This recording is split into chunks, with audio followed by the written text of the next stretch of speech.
Hello, welcome back to understand with excellence. ये जो video मैं बना रहा हूँ आर ओ के जो प्रीवियस ईयर क्वेश्चंस है ना, उनको सॉल्व करने की अप्रोच क्या होनी चाहिए उस पर बना रहा हूँ। इसमें कुछ ही क्वेश्चन मैंने लिए हैं। अगर आप लोगों को समझ में आएगा, ठीक है, तो आप कमेंट में बताइएगा, तो मैं आगे भी फुल लेंथ पेपर करवा दूंगा। आर ओ के PYQ जितने हैं वो सारे करवा दूंगा, ठीक है। लेकिन पहले ऐसे क्वेश्चंस जो शायद ना पढ़े हों या रैंडम से हों, बट क्या उन क्वेश्चंस को ऑन द स्पॉट पढ़ के जज करके हम उनको कर सकते हैं, नहीं कर सकते हैं, इस टाइप के भी क्वेश्चन देखेंगे। कुछ लॉजिकल वाले भी देखेंगे, कॉन्सेप्ट वाले भी देखेंगे। वो सारे क्वेश्चन इसमें हम लोग देखेंगे। और हिंदी मीडियम और इंग्लिश मीडियम दोनों के लिए है, मैं दोनों साइड पढ़ूंगा, ठीक है, और दोनों साइड समझाने की कोशिश करूँगा। चलिए शुरू करते हैं फिर। सबसे पहला क्वेश्चन है पॉलिटी का। कह रहा है which of the following statement are incorrect. पूछा है गलत क्या है, इसमें कौन सा कथन गलत है। तो पहला है मौलिक अधिकार पर संविधान का भाग 3 USA के बिल ऑफ राइट्स पर आधारित है। अगर लक्ष्मीकांत पढ़ी है तो पता होगा कि हाँ वहीं से है। ये क्या है स्टेटमेंट, सही है। फिर कह रहा है संविधान के अनुच्छेद 21 के अंतर्गत मृत्यु का अधिकार मूलभूत अधिकार है। Right to die is a fundamental right under article 21 of the constitution, ठीक है।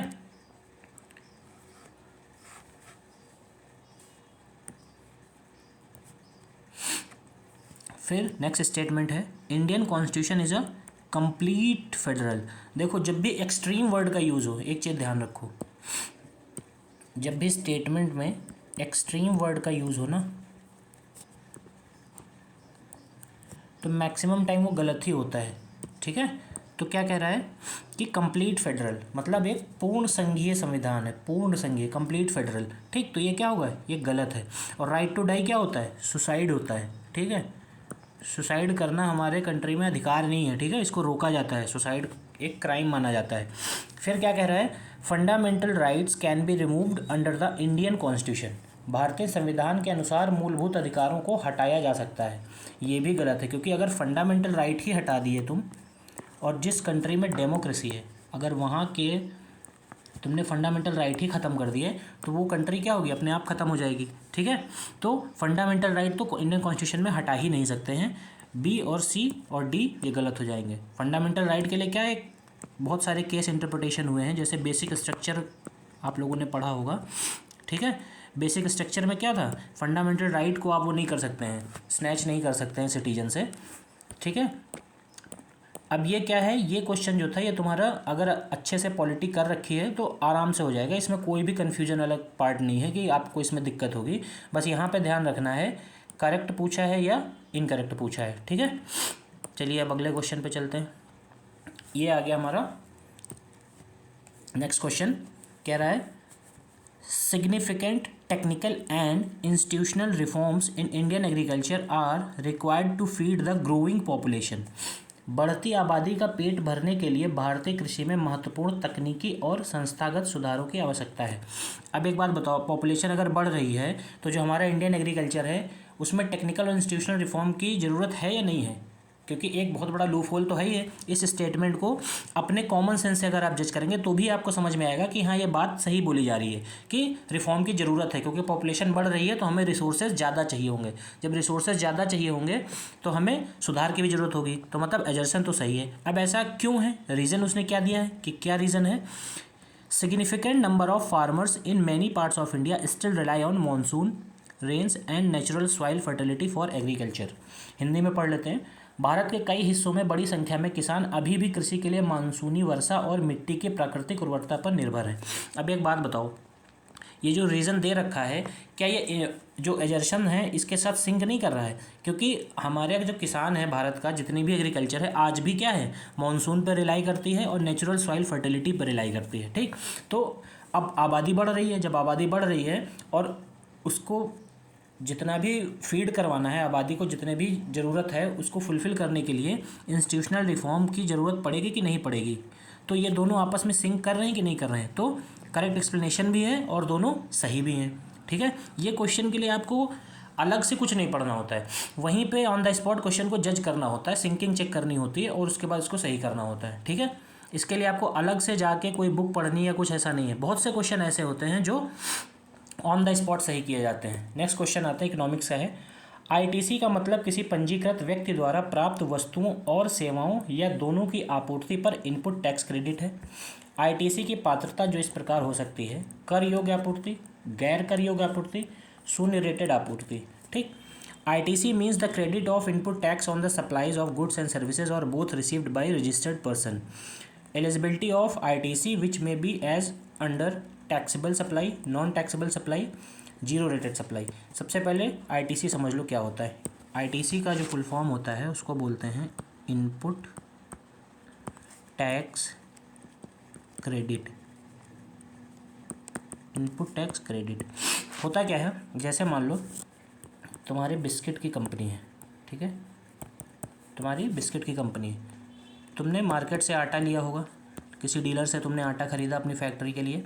तो जब तुम आटा ले रहे होगे, परचेज़ कर रहे होगे, ये सेल कर रहा होगा इधर वाला बंदा और ये परचेज़ कर रहा है ऑनर, ठीक है। तो तुमने क्या किया होगा, इसको जीएसटी पेमेंट किया होगा, ठीक, यहाँ पे जीएसटी पेमेंट किया। अब उस आटे का तुमने क्या किया, बिस्किट बनाया। अब ये बिस्किट बनके जब तैयार हुआ तो तुम आगे सेल करोगे। जब तुम आगे सेल करोगे तो फिर तुम्हें सेल पे क्या पे करना होगा, जीएसटी पे करना होगा। तो तुमने क्या किया, तुम्हारा फाइनल प्रोडक्ट क्या है, बिस्किट है, इंटरमीडिएट प्रोडक्ट क्या है, आटा है। तो तुमने क्या किया, एक ही प्रोडक्ट को बनाने के लिए कितनी बार जीएसटी दी, 2 बार, एक बार यहाँ दिया और एक बार यहाँ दिया। तो ये जो इंटरमीडिएट वाला होता है, इनपुट, कोई भी प्रोडक्शन के जो इनपुट पे तुम जीएसटी दे के आए हो, वो हमारी जीएसटी क्या होती है, रिफंड होती है, ठीक है, रिफंड होती है। इसी को इनपुट टैक्स क्रेडिट बोलते हैं, ठीक है। इंटरमीडिएट गुड्स पे जो हम पेमेंट करते हैं टैक्स का to produce the final goods, ठीक, तो वो जीएसटी हमारा वापस आ जाता है, इसी को इनपुट टैक्स क्रेडिट बोलते हैं। अब क्वेश्चन पे वापस आते हैं। कह रहा है ITC means the credit of input tax on the supply of goods and services और both received by a registered person. एकदम सही बात है। कह रहा है कि आईटीसी क्या है, ऐसी सप्लाई गुड्स और सर्विसेज की जो रजिस्टर्ड पर्सन को मिलता है, ठीक है। जब हम कोई भी, मान लो किसी भी तरह का जीएसटी में रजिस्ट्रेशन है, हमारा हम बिजनेस कर रहे हैं, तो हमारा जो इंटरमीडिएट गुड्स होते हैं उस पर हम जीएसटी देते हैं, तो उसका हमें जब रिफंड मिल जाता है तो उसको इनपुट टैक्स क्रेडिट बोलते हैं, ठीक है। ऐसा इसलिए क्योंकि हमने कोई सामान खरीदा, फिर उसको आगे जाके बेचेंगे तो हमें 2 बार टैक्स देना पड़ेगा, तो टैक्स ऑन टैक्स हो जाएगा, ठीक है। तो हमें आईटीसी क्लेम मिलता है इसी वजह से। और एलिजिबिलिटी में क्या है, सब एलिजिबल है, ठीक, जितने भी इसमें लिखे हैं सारे एलिजिबल हैं, तो इसके आंसर क्या हो जाएगा, दोनों सही हो जाएंगे, ठीक। नेक्स्ट क्वेश्चन पे आते हैं।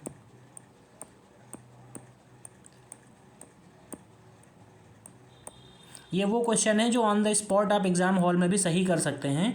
इसके लिए आपको बहुत ज़्यादा एक्स्ट्रा एफर्ट देने की जरूरत नहीं पड़ती है, वहीं पे सही कर सकते हैं। जैसे अब ये हिस्ट्री का क्वेश्चन है। In October 1940 Gandhi ji gave call for a limited satyagraha by a few selected individual. 1940 में गांधी जी ने लिमिटेड कॉल सत्याग्रह की दी थी, ये बात एकदम सही है। अगर स्पेक्ट्रम पढ़ी है तो ये बात पता है आपको। अक्टूबर 1940 में गांधी जी ने कुछ चुने हुए लोगों द्वारा सीमित सत्याग्रह का आह्वान किया, ठीक है। अब कह रहा है यह सत्याग्रह इसलिए सीमित रखा गया ताकि ब्रिटेन के युद्ध प्रयासों को ठेस पहुंचे। The satyagraha was kept limited so as to embrace Britain war effort. अब एक बात बताओ, कह रहा है कि सत्याग्रह को क्या रखा गया, लिमिटेड। अगर आप कोई भी मूवमेंट कर रहे हैं मान लो, ठीक है, तो उसको लिमिटेड रखेंगे तब ज़्यादा इम्पैक्ट पड़ेगा, या जब आप उसको एक्सपैंड करेंगे तब ज़्यादा इम्पैक्ट पड़ेगा। सीधी सी बात है, जब हम मूवमेंट को एक्सपैंड करेंगे तब ज़्यादा बड़े लेवल पे इम्पैक्ट पड़ेगा सामने वाली पार्टी को। तो ये क्या कह रहा है कि सत्याग्रह को इसलिए सीमित रखा ताकि ब्रिटेन के युद्ध के प्रयासों को ठेस पहुंचे, जबकि सीमित नहीं, एक्सपैंड करेंगे, जब बड़े लेवल पे, मास लेवल पे सत्याग्रह होगा तब तो ज़्यादा ब्रिटिश को प्रॉब्लम होगी कि नहीं होगी। तो ये क्या हो गया, रीज़न हमारा गलत हो गया। अब जब रीज़न गलत हो गया तो आर इज़ नॉट करेक्ट, ये हटा दिया, एक्सप्लेनेशन हो ही नहीं सकता। आर इज़ ट्रू, ये भी कट गया। बोथ ए आर ट्रू, ये भी कट गया। बचा क्या हमारे पास, सिर्फ बी बचा। रीजनलाइजेशन में ये खासियत है कि अगर एक गलत पकड़ लिया तो सीधे आंसर पे पहुंच जाओगे आप, ठीक है। नेक्स्ट क्वेश्चन पे आते हैं। मैंने कुछ ही क्वेश्चन टिक किए हैं क्योंकि जो मैं इसलिए टिक किए हैं ये क्वेश्चन की जो ऑन द स्पॉट क्या हूँ, सही हो जाए वहीं पे। अगर आपने थोड़ा भी बेसिक सेंस से पढ़ाई करी है तो वो सही हो जाए। नेक्स्ट क्वेश्चन है, rabi crops in India are predominantly cultivated in north western states like Punjab and Haryana. ठीक है, राबी क्रॉप कब होती है, ठंडी में, गर्मी में, कमेंट में बताइएगा आप लोग। राबी फसलों की खेती मुख्य रूप से पंजाब और हरियाणा जैसे उत्तर पश्चिमी राज्यों में की जाती है, ठीक है।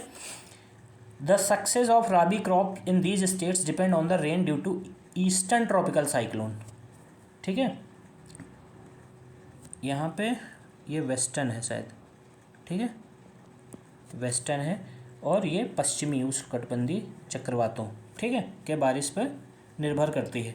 अब देखो इस क्वेश्चन का आंसर अगर देखो तो ये क्या है,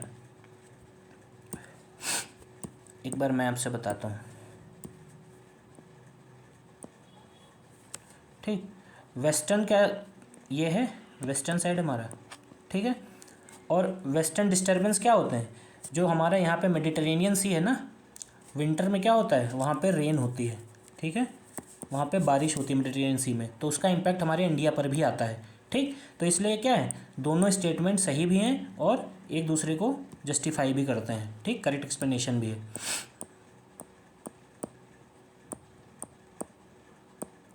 अब देखो नेक्स्ट क्वेश्चन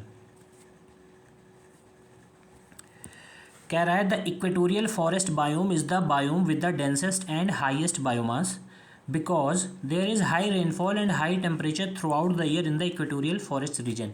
विषुवतीय बायोम सबसे घना एवं सर्वाधिक जैवभार वाला वन बायोम है।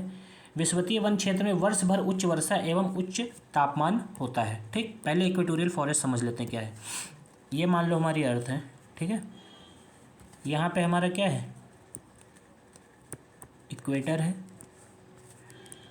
23.5, ये क्या है, ट्रॉपिक ऑफ कैंसर है, ये 23.5 कैप्रिकॉर्न है, ठीक है।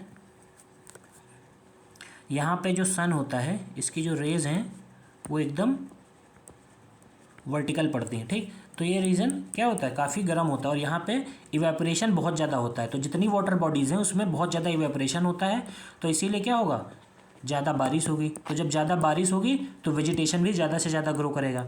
तो अब स्टेटमेंट में समझो क्या कह रहे हैं, इक्वेटोरियल फॉरेस्ट बायोम क्या है, डेंसेस्ट एंड हाईएस्ट बायोमास है। अगर अमेजॉन रेन फॉरेस्ट के बारे में सुना होगा तो कहाँ पे आता है, इक्वेटोरियल रीजन में ही आता है और बहुत डेंस भी है, ठीक है। तो एजर्सन तो सही हो गया। अब ऐसा क्यों है, क्योंकि हाई रेनफॉल और हाई टेम्परेचर, जैसा कि मैंने अभी नीचे बताया कि जब सन की रेज यहाँ पे वर्टिकल पड़ती हैं तो हाई टेम्परेचर भी होगा, हाई टेम्परेचर होगा तो जो वाटर बॉडीज़ होंगी, एक सेकेंड, जो वाटर बॉडीज़ होंगी तो वो जल्दी हीट भी होंगी, इवेपोरेशन भी होगा और बारिश भी ज़्यादा होगी, ठीक। तो ये एक रीज़न हो गया। तो रीज़न भी इसका क्या है, सही है, तो एक्सप्लेनेशन भी इसका सही है। ये क्वेश्चन वहीं पे अगर बेसिक भी कर रखी है ना, ज्योग्राफी हिस्ट्री, तो वहीं पे सही कर सकते हो। अब देखो क्या कह रहा है, the struggle in South Africa prepared Gandhi ji to lead the national movement, ठीक। एकदम सही बात है कि साउथ अफ्रीका में ही गांधी जी ने जो अपनी मूवमेंट स्टार्ट करी थी वहीं से जो है इंडिया में भी उसका इम्पैक्ट पड़ा था, बाद में इंडिया में आके भी उन्होंने वही सेम चीज़ करी थी। फिर seeing the militancy of Indians in South Africa, Gandhi ji was convinced that the Indian people would be ready for militant struggle and sacrifice for cause। अब देखो, अब इधर हिंदी में अगर पढ़ो तो लिखा है दक्षिण अफ्रीका में भारतीयों के जुझारूपन को देखकर गांधी जी को यह विश्वास हो गया था कि भारतीय जनता किसी उद्देश्य के लिए जुझारू संघर्ष और बलिदान के लिए तैयार हो जाएगी। अब देखो अगर इंग्लिश में हम पढ़ें, जिस हिसाब से मैं बता रहा हूँ, जो मैंने जज किया है इस क्वेश्चन को, मिलिटेंसी और मिलिटेंट इसका लिटरल मीनिंग जुझारूपन तो नहीं होता है। मिलिटेंसी हमेशा निगेटिव कोनोटेशन में यूज़ होता है, निगेटिव टर्म होता है, ठीक है। तो गांधी जी कभी भी मिलिटेंसी वाले अप्रोच को अप्रूव ही नहीं करेंगे, ठीक है। तो अब जो हिंदी में पढ़ेगा तो वो शायद एक्सप्लेनेशन वाला पार्ट सही कर दे, जैसे ये जिसका भी पेपर है इसने सही कर रखा है, ठीक है। बट इंग्लिश में अगर पढ़ोगे तो मिलिटेंसी वर्ड हमेशा नेगेटिव टर्म्स के लिए यूज़ किया जाता है, ठीक। तो एक बार थोड़ा बहुत इंग्लिश में भी देख लिया करिए जब भी पेपर करिए।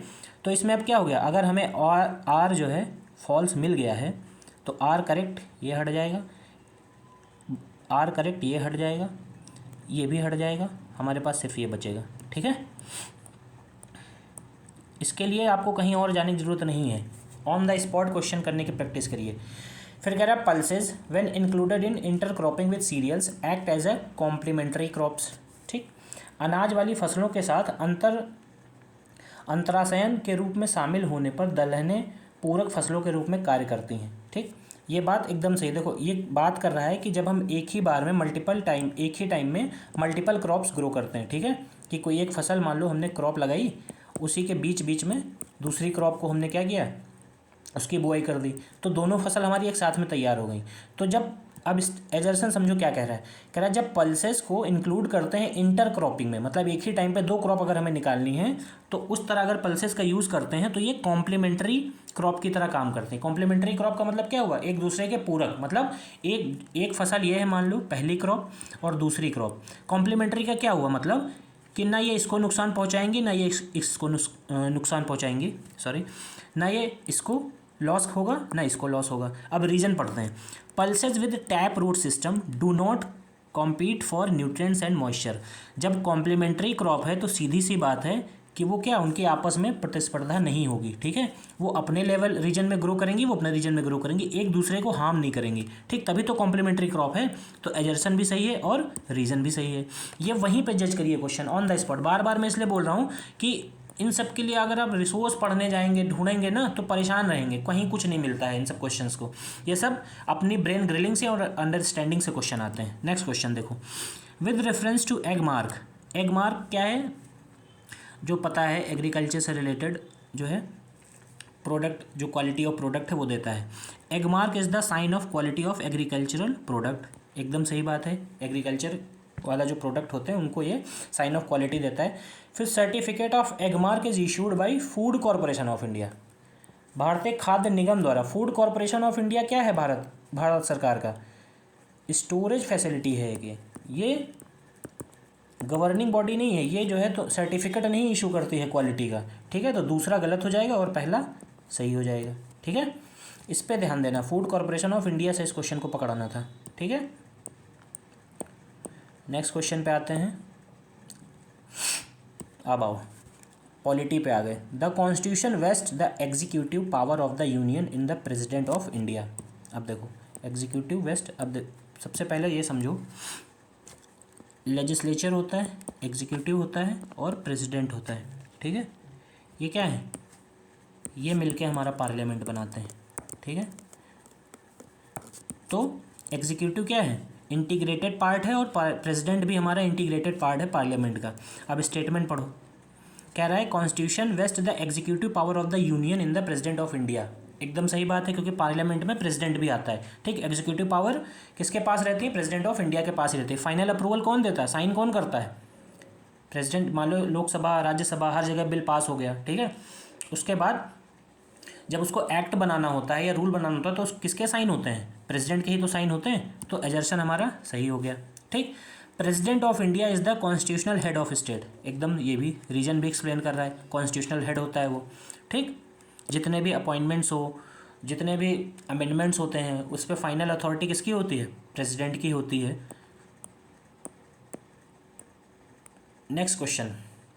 अब ये जो क्वेश्चन है ना, इसके लिए कुछ अलग से पढ़ने की जरूरत नहीं है। कह रहा है एक शर्त अनुबंध के मुख्य उद्देश्य के लिए आवश्यक एक शर्त है, ठीक है। A condition is stipulation which is essential to the main purpose of the contract. फिर है रीजन क्या दिया हुआ है, a breach of condition gives a right to claim damages and not a right to repudiate the contract, ठीक। अब इसको मतलब समझते हैं, क्या कह रहा है, condition is a stipulation which is essential to the main purpose of the contract, ठीक। कोई भी कॉन्ट्रैक्ट अगर बना रहे हो तो उसमें कंडीशन होनी जरूरी है, बिना कंडीशन का कोई कॉन्ट्रैक्ट नहीं होता है। कंडीशन मतलब शर्त, ठीक। तो कंडीशन होना जरूरी है। तो कह रहा है कंडीशन क्या है, एक शर्त अनुबंध के मुख्य उद्देश्य के लिए आवश्यक एक शर्त है। तो एकदम सही बात है, कोई भी कॉन्ट्रैक्ट बनाओगे तो उसमें शर्त होना बहुत जरूरी है। तो पहली चीज़ तो सही हो गई। दूसरा कह रहा है कि ब्रीच ऑफ कंडीशन, अगर उस शर्त को तोड़ा जाता है, जो तुमने कॉन्ट्रैक्ट बनाया था अगर उस शर्त को तोड़ा जाता है तो वो सिर्फ ये राइट देता है कि उस शर्त को तोड़ने से जो नुकसान हुआ है सिर्फ वही तुम्हें मिलेगा। Not a right to repudiate the contract, contract को कैंसिल करने का तुम्हें राइट नहीं है। अब एक बात बताओ, कोई भी तुमने कॉन्ट्रैक्ट किया, उसमें कोई भी कंडीशन थी, अगर वो कंडीशन फुलफिल नहीं हुई तो क्या तुम सिर्फ डैमेज क्लेम करोगे, तुम्हारे पास राइट होता है कि तुम उस कॉन्ट्रैक्ट को भी कैंसिल कर सकते हो, ठीक है।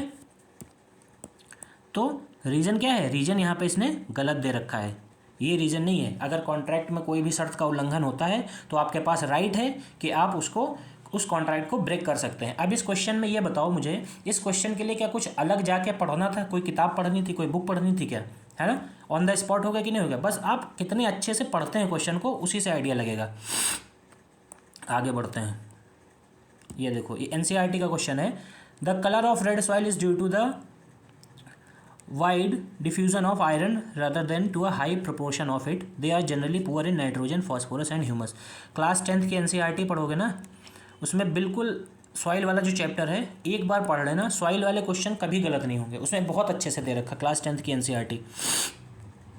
अब देखो ये ऑन द स्पॉट क्वेश्चन होगा आपका, देखना। कह रहा है accounting is the language of business, लेखांकन व्यवसाय की भाषा है, ठीक।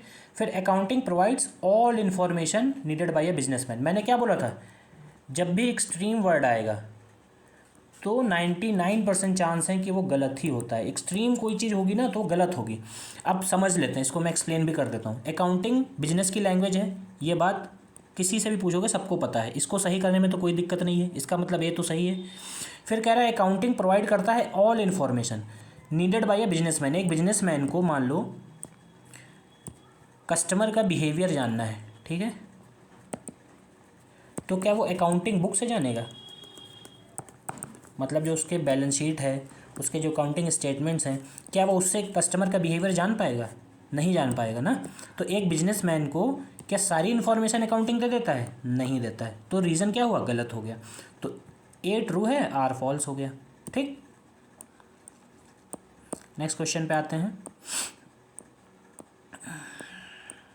मैंने बीच बीच में ही क्वेश्चन टिक किए हैं और आप लोग प्लीज़ इसको ना ढंग से देखिएगा, मैं क्या समझाना चाह रहा हूँ ना उसको समझने की कोशिश करिए कि कॉमन सेंस के साथ भी क्वेश्चन कैसे किए जा सकते हैं ना। अब देखो, preservation of wildlife in India, which of the following statement are correct? Wildlife protection act provides legal framework for the protection of wild animals only, ठीक। वाइल्ड लाइफ प्रोटेक्शन एक्ट बनाया गया है और कह रहा है कि जो वाइल्ड एनिमल हैं सिर्फ उनके ही प्रोटेक्शन की बात करेगा वो, केवल। जब केवल आ गया, ये भी एक एक्सट्रीम वर्ड है, सिर्फ एक ही चीज़ पे रिलाई कर रहा है। फिर कह रहा है project elephant aim to conserve wild Asian elephants only. एक बात बताओ, जब प्रोजेक्ट एलिफेंट बनाया गया है तो सिर्फ वाइल्ड एशियन एलिफेंट को ही वो प्रोजेक्ट कंजर्व करेगा? सीधी सी बात है, नहीं करेगा। ओनली लगा है तो ये भी गलत, ये भी गलत, तो नाइदर हो गया, ठीक। ये वहीं पे सही कर सकते हो क्वेश्चन, इसमें बहुत ज़्यादा नॉलेज की ज़रूरत नहीं होती है। India is one of the world's leading producer of coal. India has vast coal reserve in states like Jharkhand and Chhattisgarh. Bharat दुनिया में कोयले के अग्रणी उत्पादकों में से एक है। भारत के झारखंड और छत्तीसगढ़ जैसे राज्यों में कोयले का विशाल भंडार है। जब भी क्वेश्चन में वन ऑफ दी आ जाए, ठीक है, वो स्टेटमेंट हमेशा सही मारनी, कभी गलत नहीं करनी है। जब भी वन ऑफ दी आएगा उसको सही करना है। एग्जाम्पल से बताता हूँ, 100 कंट्री हैं मान लो, ठीक है, अगर उसमें 98 कंट्री की कोई रैंकिंग है तो भी तो वन ऑफ दी ही है वो, और अगर किसी की 2 रैंकिंग है 100 में तो वो भी वन ऑफ दी है, ठीक। तो वन ऑफ दी में हमेशा सही होता है, ठीक। और दूसरा एकदम पॉजिटिव स्टेटमेंट है कि भाई झारखंड और छत्तीसगढ़ वाला रीजन ही है इंडिया में जहाँ पे माइनिंग होती है, तो दूसरा भी सही है। तो पहला और दूसरा दोनों सही हो गए। वन ऑफ दी जहाँ भी होगा वहाँ हमेशा सही करना है, वो स्टेटमेंट 100% सही है। वन ऑफ दी में मतलब अगर 1000 चीज़ें भी हैं तो भी उसमें से भी वन ऑफ दी तो हो ही सकती है ना। नेक्स्ट क्वेश्चन, लक्ष्मीकांत पढ़ो, अच्छे से पढ़ो, सारे क्वेश्चन होंगे, एक भी गलत नहीं होगा। डीपीएसपी की बात कर रहा है, नीति निर्देशक तत्व की बात कर रहा है। पहला है they are not enforceable by the court, ठीक, एकदम सही बात है। आप कोर्ट में नहीं जा सकते हैं इन कि भाई हमारे जो है संविधान में डीपीएसपी लिखा है और उसका पालन नहीं हो रहा है तो हमें इसके लिए न्याय दो, ये नहीं कर सकते। दीज आर नॉट इन्फोर्सेबल, ठीक है। फिर it shall be the duty of state to apply these principle in making laws. कानून निर्माण में इन सिद्धांतों को लागू करना राज्य का कर्तव्य होगा। दोनों स्टेटमेंट सही हैं। नीति निर्देशक तत्व जब पढ़ोगे तो उसमें साफ साफ लिखा है कि जब भी स्टेट जो है पॉलिसीज़ का फॉर्मुलेशन करेगा तो डीपीएसपी को ध्यान में रखते हुए ही करेगा, ठीक है। तो दोनों स्टेटमेंट सही हो जाएंगे यहाँ।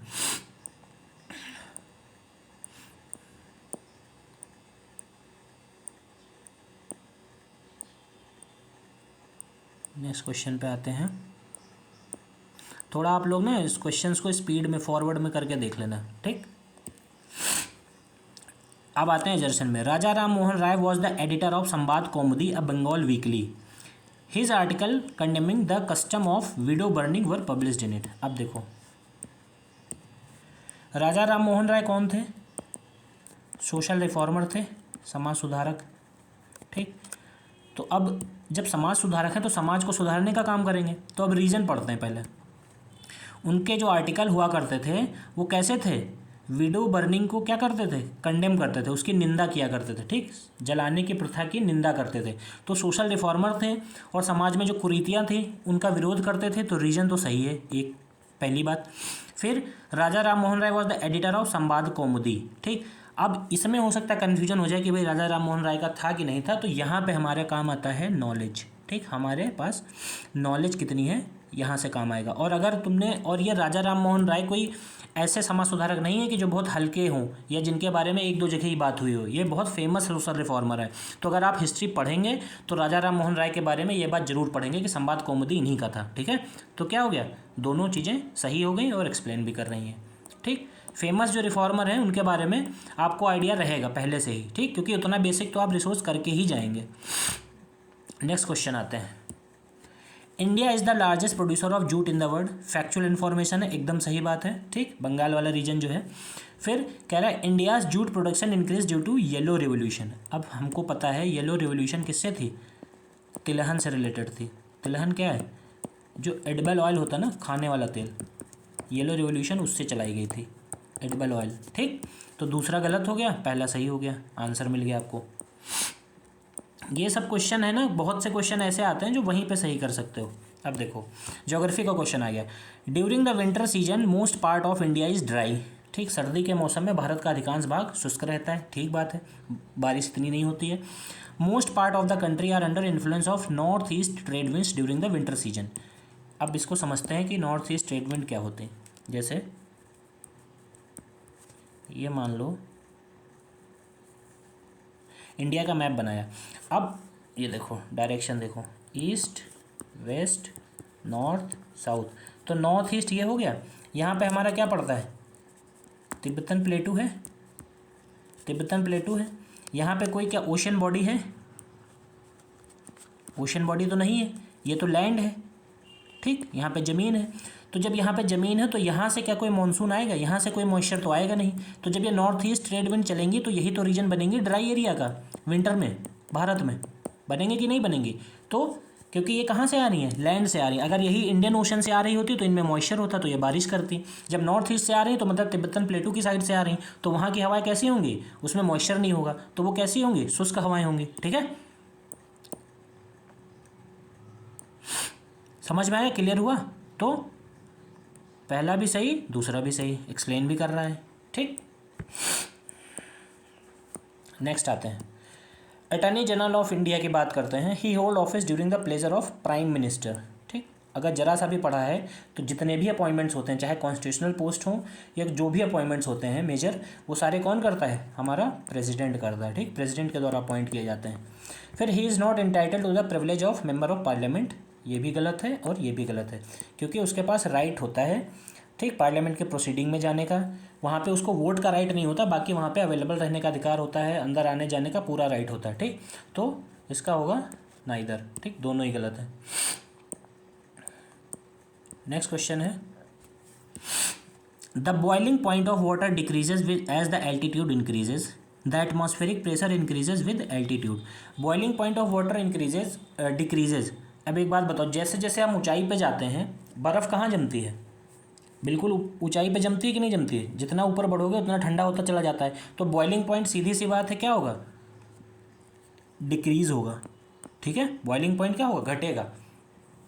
दूसरा कह रहा है एटमॉस्फेरिक प्रेशर इंक्रीज, जबकि एटमॉस्फेरिक प्रेशर जब आप ऊपर जाएंगे, ठीक है, तो क्या होता, जो हवा होती है हमारी विंड होती है वो क्या होती चली जाती है, लाइटर होती चली जाती है, ठीक है, डेंस नहीं रह जाती, लाइट हो जाती है। जब लाइट हो जाती तो एयर मॉलिक्यूल्स क्या होते हैं, दूर दूर हो जाते हैं। तो एटमॉस्फेरिक प्रेशर इंक्रीज नहीं होता है बल्कि डिक्रीज होता है, ठीक है।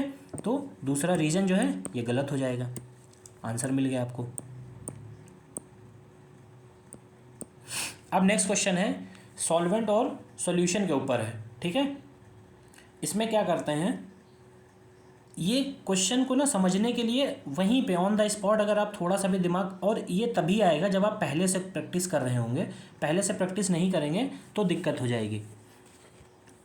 कह रहा है if semi permeable membrane is placed between the solvent and solution, the solvent molecules will flow through the membrane from the pure solvent to solution, ठीक।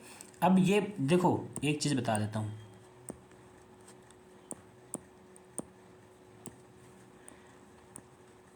जब सॉल्वेंट टू सॉल्यूशन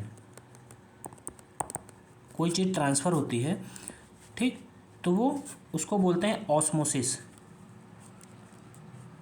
ऑस्मोसिस, ठीक। और जब सॉल्यूशन से सॉल्वेंट में जाता है तो उसको बोलते हैं रिवर्स ऑस्मोसिस, ठीक है। जैसे तुम्हारे घर में और लगा होता है, पानी पीते हो जिससे, तो वो सॉल्यूशन होता है, मिक्सचर होता है, फिर उसको प्योर सॉल्वेंट बनाता है, पानी साफ करता है कि नहीं करता, तो वो रिवर्स ऑस्मोसिस हो गया। अब क्वेश्चन पढ़ो क्या कह रहा है। कह रहा है सेमी परमेबल मेम्ब्रेन है, तो वो क्या करती है, flow through membrane from solvent to solution, एकदम सही बात है ये। फिर कह रहा है the process of flow of solvent, ठीक, सॉल्वेंट से सॉल्यूशन जब जाता है, मैंने क्या बताया है, सॉल्वेंट से सॉल्यूशन जब जाएगा तो उसको ऑस्मोसिस बोलते हैं, ठीक। और इसने क्या लिख रखा है, रिवर्स ऑस्मोसिस, तो ये गलत है स्टेटमेंट। जब हमारा सॉल्यूशन से सॉल्वेंट जाएंगे तब हमारा रिवर्स होता है, सॉल्वेंट टू सॉल्यूशन जाएंगे तो हमारा ऑस्मोसिस होता है, तो दूसरा गलत हो गया, पहला सही हो गया, ठीक है। अब ये देखो, ये लास्ट क्वेश्चन है रीजन एजर्सन का। इसमें कह रहा है five eyes is an intelligence alliance of 5 countries including USA, UK, Canada, Australia and New Zealand, ठीक। रीजन में क्या कह रहा है, they share intelligence inputs regarding threats to their countries interest through a collective secret database called stone ghost. अब ये question देखो, तुमको नहीं पता है ना फाइव आइज के बारे में, तो भी सही कर सकते हो। एजर्सन में पढ़ो क्या कह रहा है, इंटेलिजेंस अलायंस है, मतलब कोई गुप्त खबरों का जो है अलायंस है। तो जब गुप्त खबरों का अलायंस है तो रीजन में वो क्या कह रहा है, क्या करेंगे वो शेयर, इंटेलिजेंस इनपुट ही तो शेयर करेंगे, तो ये आपस में सिंक तो कर रहे हैं, ठीक है। इंटेलिजेंस अलायंस होगा तो क्या शेयर करेगा, वो इंटेलिजेंस इनपुट ही तो शेयर करेगा, जो भी थ्रेट होंगे उस कंट्री, 5 कंट्री से रिलेटेड, आपस में क्या करेंगे, इंटेलिजेंस इनपुट को ही शेयर करेंगे, क्योंकि एजर्सन में ही वो बोल रहा है क्या है, इंटेलिजेंस अलायंस है वो, ठीक। तो ये दोनों आपस में सिंक भी कर रहे हैं और ये जेन्युइन रीज़न भी है इसका, ठीक। तो इसका आंसर क्या हो जाएगा, दोनों सही हैं और एक्सप्लेनेशन भी कर रहे हैं। अब देखो, ये जो मैंने क्वेश्चन बताए हैं ये वो क्वेश्चन है जो तुम्हें अगर कम नॉलेज भी है, बेसिक नॉलेज भी है, तो भी तुम आसानी से इन क्वेश्चंस को कर सकते हो। तो मेरा कहने का मतलब है, अगर ये आपको मान लो वीडियो अच्छा लगता है तो आप कमेंट में ड्रॉप करिएगा, मैं ऐसे PYQ करवाऊंगा, पूरा फुल लेंथ का PYQ करवाऊंगा, और उसमें ऐसे क्वेश्चंस जो लॉजिक के बेस पे या ऑन द स्पॉट जज करने की कैपेसिटी से सॉल्व किया जा सकते हैं, वो सारे क्वेश्चन मैं करवा दूंगा, ठीक है, 1 बाय 1। बाकी अच्छा लगे वीडियो तो कमेंट जरूर ड्रॉप करिएगा। Thank you.